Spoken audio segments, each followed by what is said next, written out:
By now, you've already watched RIP, a Remix Manifesto, as part of the course. This is just some post-viewing information and a look at copyright since the end of that movie. So, obviously, the movie came out in 2008 and was mostly shot in 2007. A lot has changed since then.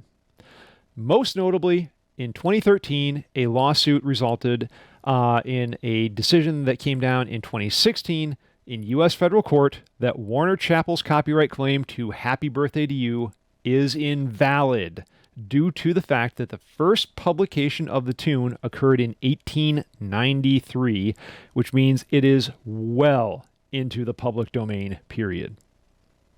But there have been other cases as well, and it's kind of a mixed bag.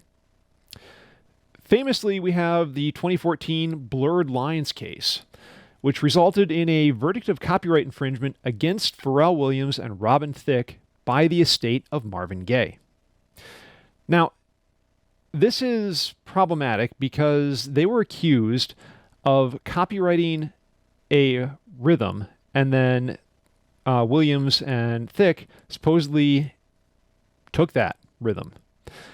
Now, because of that, an appeals court threw it out in 2016 based on the fact that you cannot create copyright for a rhythmic pattern.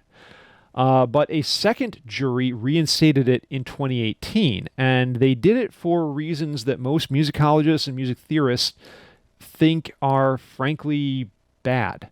The jury said that it wasn't that they had copied the rhythm, but they had copied the groove or vibe, the feeling, the aesthetic influence of the piece. Now, this is extremely dangerous because all of this is emotional and thus subjective.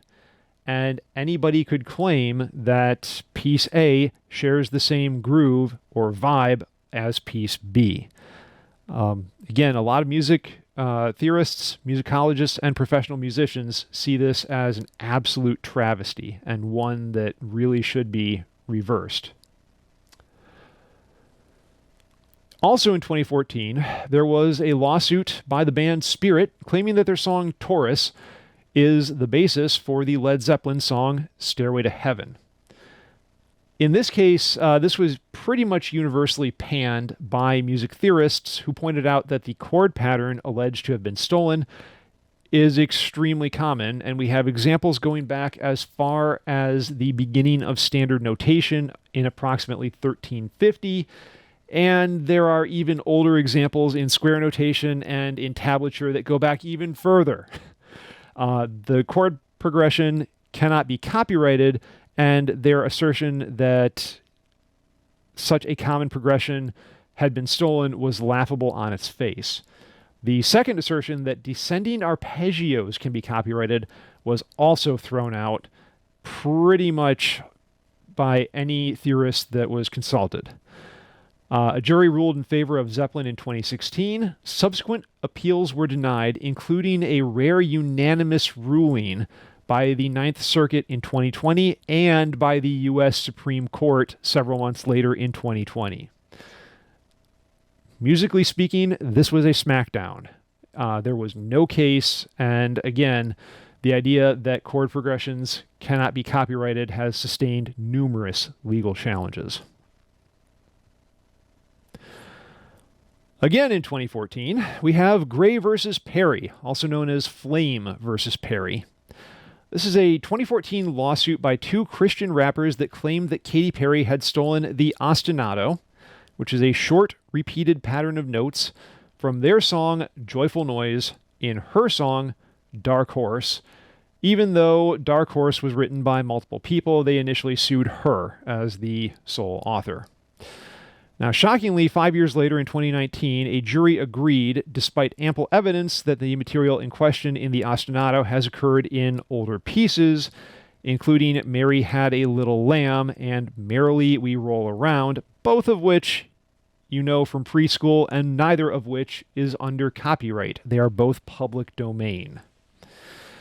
Fortunately, this was overturned in 2020 based on the facts that the plaintiffs had not shown extrinsic or intrinsic similarity of the songs, just the possibility that Perry and her songwriting team had access to their existing song and that they had a certain degree of similarity between the two songs. Fortunately, the judgment went a little bit further and found that key and scale, rhythmic phrase or length, ostinato, and timbre or texture are not copyrightable, along with a very lengthy list of legal issues on the part of the plaintiffs in terms of failing to establish joint ownership, as Joyful Noise incorporated prior existing pieces in it. They had sampled from other artists and had not given them credit. More appeals were filed, but fortunately, once again, the Ninth Circuit unanimously rejected the plaintiff's case in early 2022. Again, this is seen by many musicologists and theorists as a vindication of the fact that, notwithstanding the Blurred Lines decision, commonplace musical elements cannot be copyrighted. And as I've put up there on the PowerPoint, if you're wondering, yes, it is ridiculously easy to program a computer to create all of the common elements of music. I can make a computer play every single frequency within the range of human hearing in under 10 lines of code. Just because I can do that, however, does not mean I should be able to copyright something like that. There are only so many frequencies we can hear between 20 and 22,000 hertz. Even getting into fractional frequencies, microtonality, and all of that, there's just only so many. There are 12 notes in the chromatic scale. It would be absolutely absurd if someone could say, I lay copyright claim to 5 of them. This brings me to our current case, Dua Lipa versus Article Sound System. This is a 2022 case arguing that Levitating by Dua Lipa is ripping off Live Your Life by Article Sound System. If you have never heard of Article Sound System, you are not alone. I had never heard of them before this lawsuit either. Again, though, very, very common elements of rhythm and chord progression are being used as the basis of the infringement claim. Bassist and theorist Adam Neely has done a phenomenal job in dissecting this claim and why it is completely ridiculous, especially because the rhythm that they are suing over is the Charleston, which dates back to 1923, which means it's in the public domain and thus cannot be copyrighted even if it were copyrightable, which it's not. Furthermore, this rhythm paired with that chord progression has been used in other more famous pieces. Article Sound System basically had a MySpace page that they put their piece on. Outkast, however, used the exact same material in Rosa Parks, which came out before Live Your Life did, and Outkast based theirs on the Jackson 5's Blame It on the Boogie, which came out in the 70s. So hopefully this will be thrown out of court because, again, it's a laughable case that, as of now, no musicologist or music theorist has signed on to support Article Sound System. But that's just a quick look at some of the changes in copyright since Rip a Remix Manifesto has come out. However, we should talk about the public domain. Anything created in the U.S. prior to 1927 is currently in the public domain, and every January 1st, the year increases and more works enter the public domain. There is a complication of that, though. The Music Modernization Act of 2018 extended federal protection to all sound recordings, regardless of the date of their creation. As of now, it's going to phase in works to the public domain that were recorded between 1923 and February 14th, Valentine's Day of 1972. So works created from 23 to 46 will become public after 100 years. So 1923 became 2023, and this will continue up until 2046. After that, works created from 1947 to 56 will be public domain after 110 years.